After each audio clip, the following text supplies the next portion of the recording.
2025년 4월 3일 목요일 하나님 나라를 시작하는 말씀 묵상 시간입니다.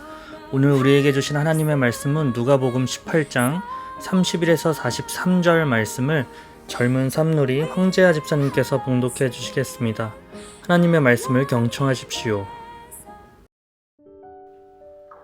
예수께서 12 제자를 데리시고 이르시되 보라 우리가 예루살렘으로 올라가노니 선지자들을 통하여 기록된 모든 것이 인자에게 응하리라.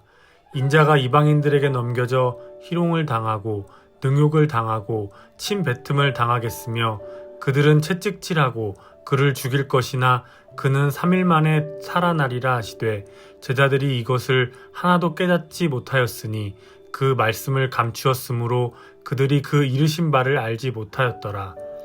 여리고에 가까이 가셨을 때에 한 맹인이 길가에 앉아 구걸하다가 무리가 지나감을 듣고 이 무슨 일이냐 물은데 그들이 나사렛 예수께서 지나가신다 하니 맹인이 외쳐 이르되 다윗의 자손 예수여 나를 불쌍히 여기소서 하거늘 앞서가는 자들이 그를 꾸짖어 잠잠하라 하되 그가 더욱 크게 소리질러 다윗의 자손이여 나를 불쌍히 여기소서 하는지라.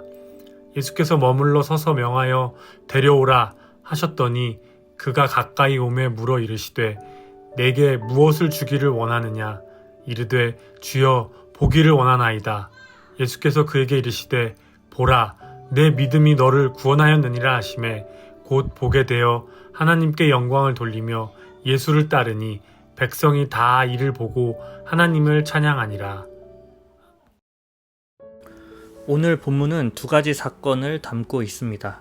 앞부분은 예수님께서 제자들에게 예루살렘에서의 순환과 죽음 그리고 부활을 예고하는 장면이고 그 이후 뒷부분은 여리고에서 맹인을 고치시는 장면입니다. 이 두 장면을 함께 설교하기보단 뒷부분의 치유의 초점에 맞춰서 설교를 하거나 각각 설교를 할 때가 많습니다. 그런데 오늘 두 본문을 이렇게 같이 보니 이 두 본문이 말하고자 하는 것이 눈에 들어오게 되었습니다. 그러면서 더 각각의 본문의 의미도 살아나면서 결국 전하고 싶은 메시지도 새롭게 깨닫게 되었습니다. 전통적으로 이 앞부분 말씀은 예수님께서 제자들에게 말씀하시지만 제자들은 전혀 이해하지 못하는 부분이 있었습니다. 그래서 예수님께서 하신 말씀을 깨닫는 것이 중요함을 강조했었고요.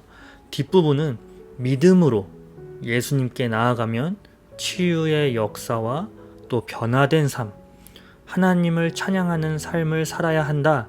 이런 내용이 강조되었고 메시지가 전해졌습니다.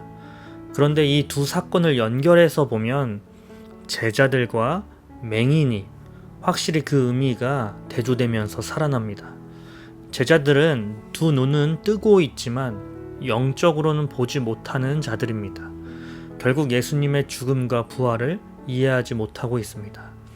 반대로 맹인은 실제로 보지는 못하지만 영적으로는 확실히 보고 있습니다. 예수님이 어떠한 분이신지 정확히 알고 간절히 부르게 된 것이죠. 결국 맹인이 치유받아 눈을 뜨게 되는 사건은 단순히 장애의 치유를 넘어 제자들이 앞으로 십자가와 부활 이후에 눈을 뜨게 될 것임을, 이후에 제자들뿐만 아니라 우리 모두가 십자가와 부활을 바라볼 때 예수님께서 진정으로 어떠한 분이신지 눈을 뜨게 될 것임을 상징하는 사건인 것입니다. 그리하여 결국 오늘 말씀을 듣는 우리 또한 십자가와 부활을 통해 눈이 떠지고 눈이 떠진 이후의 맹인의 삶, 십자가 이후의 제자들의 삶, 바로 이 삶이 우리가 따라가야 할 삶, 길임을 말씀하고 있습니다. 그리고 우리를 넘어 예수님께서 말씀하신 죽음과 부활의 사건이 얼마나 큰 사건이었는지, 즉 인류를 구원하시고자 하는 원대한 사건임을 우리는 볼 수 있는 눈 또한 떠지기를 소망해야 합니다. 사랑하는 우신 성도님들, 우리는 사순절을 보내며 예수님의 십자가의 길을 묵상하며 우리의 믿음을 돌아보면 좋겠습니다. 예수님을 전혀 이해하지 못하는 제자들이 우리의 모습은 아닙니까? 그러나 맹인처럼 간절한 마음으로 다윗의 자손 예수여 나를 불쌍히 여기소서 라고 주님을 간절히 부를 때 주님께서 우리의 눈을 뜨게 하실 줄 믿습니다. 십자가와 부활의 의미를 다시 한번 묵상하며 우리도 하나님을 찬양하는 삶으로 살아가는 제자의 삶을 결단하는 하루가 되길 간절히 소망합니다. 주신 말씀 기억하며 기도하겠습니다. 사랑과 은혜가 풍성하신 하나님, 사순절 동안 예수님의 십자가를 묵상하며 우리를 향한 크신 사랑을 깨닫게 하심에 감사드립니다. 예수님의 제자들처럼 영적으로 눈이 멀어 있던 우리의 마음을 열어주시고 맹인처럼 간절한 믿음으로 주님을 바라보게 하옵소서. 그리하여 하나님께 영광 돌리는 삶, 우리를 보고 세상 사람들이 하나님을 찬양하는 삶으로 인도하도록 성령 하나님 우리를 친히 인도해 주옵소서. 예수님의 이름으로 기도드립니다. 아멘. 오늘 사연은 말씀을 봉독해 주신 황재하 집사님의 사연입니다. 제가 읽어드리겠습니다. 요즘 제게 감사할 것이 무엇인가 생각해 보면 부모님이 건강하시고 세 딸이 잘 지내며 회사 생활도 무탈하게 이어가고 있어 감사한 일들로 가득합니다.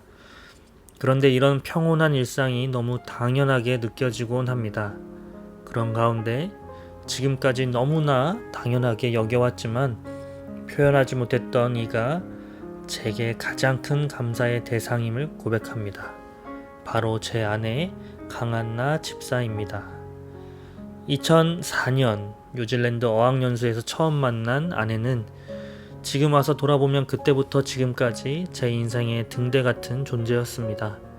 25살에 저와 결혼해준 아내는 4번의 유산이라는 아픔을 겪어 가슴이 무너질 때도, 회사 생활에 적응하지 못해 인생의 혼란 속에 빠졌을 때도, 부동산 투자 실패로 시부모님과 함께 살게 된 지금도 변함없이 제 곁을 지켜주었습니다. 아내는 언제나 제가 하나님께로 돌아갈 수 있도록 빛을 비춰주는 등대 같은 사람이었습니다. 시간이 지나 천국에 가게 되는 날에도 그 방향을 알려주는 이는 아내일 것입니다. 무슨 이유로 저를 사랑하게 되어 저 같은 십자가를 지게 되었는지는 모르겠지만 저는 오늘도 아내 덕분에 하나님 곁에서 떨어지지 않고 잘 살아가고 있습니다. 말로 한 번도 제대로 전하지 못했던 마음을 이제야 고백합니다. 강한나 집사님, 내 곁에 있어줘서 정말 고마워요.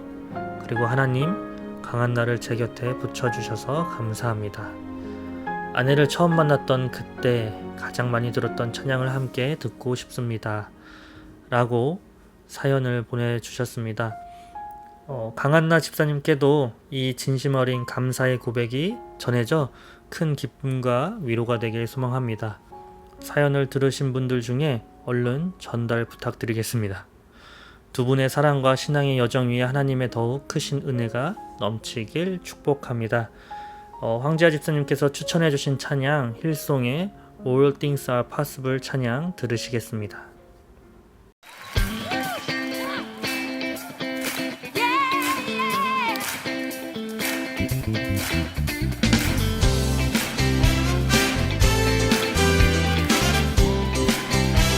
Oh Lord, we praise you.